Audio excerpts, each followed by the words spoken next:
Selected excerpts from The Waybooks of Manzarak, First Volume, Grand Blue Catalogue at Sothis.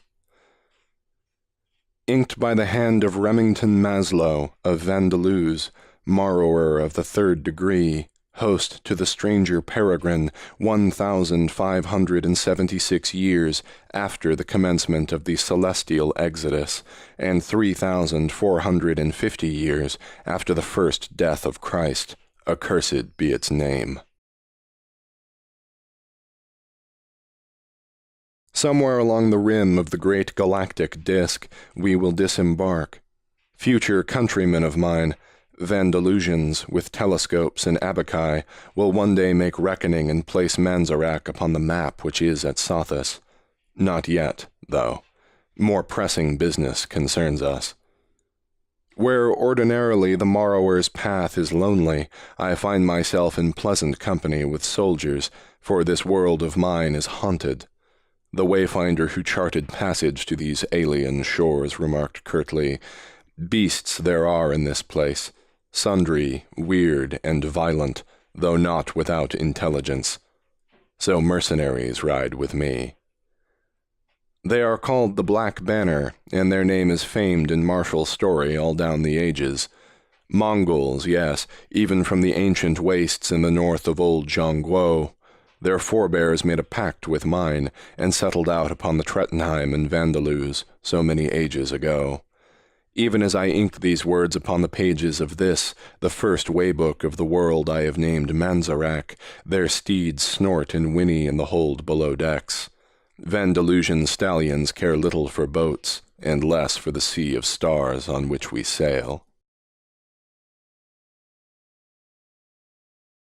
The commander of this company is an affable man, bow-legged from a life in the saddle, and a surer shot with bow and arrow than most men with rifles.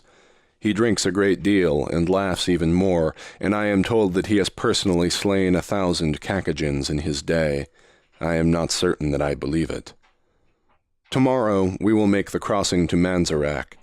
This ship will creak as the ocean beneath it changes, as we navigate the passage from one world to the next, as we slip gently from these seas to those of Manzarak, with only a fogginess in the head to suggest that ere we had traversed the celestial plain at all. Subtle are the ways of the world, and glorious. It is writ in the great book of Morrow that the Kakajins are like unto us, though they are not of us. The selfsame rules which govern the good and moral lives of man apply as well to aliens, most times. They too must eat, and drink, and make harvest, and so we may expect the choicest territories already taken. We ride, therefore, to war. Manzarak is a moon of a vast red world, with bands of storm rippling across it on the far horizon. 2 moons circle nearer, one dark and the other vibrant with flowing stone. The waters here are placid. We emerged from the passage in the tropics, and per the wayfinder's direction, we found bearings and went north. The low country which rises now upon the horizon is grim and dark, all the more so for the columns of smoke which rise from it. It is the will of the Blue Council that a beachhead should be made upon this earth. We will not waste our time and effort scouting new territories, not when the Kakajins have done that for us. We have only to exterminate them and take their land for our own. Praise be unto the monad, for we are the race of man, and we are glorious. The Black Banner disembarked, and I with them. We were not far from the alien settlement. The commander of the Black Banner rode alongside me, singing songs in his native tongue. Once he stopped and said to me, "You will don the mask," and I said yes, when at last the time came. I would pull down the mask over my eyes, white bone graven with the secret signs of my awakening, and in the doing give voice to that which is voiceless, give form to that which is formless, embody the disembodied. For then the stranger which is within me will come forth and do battle in my stead.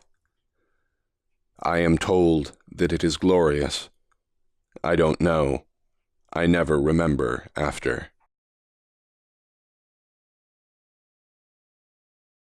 The mask comes up.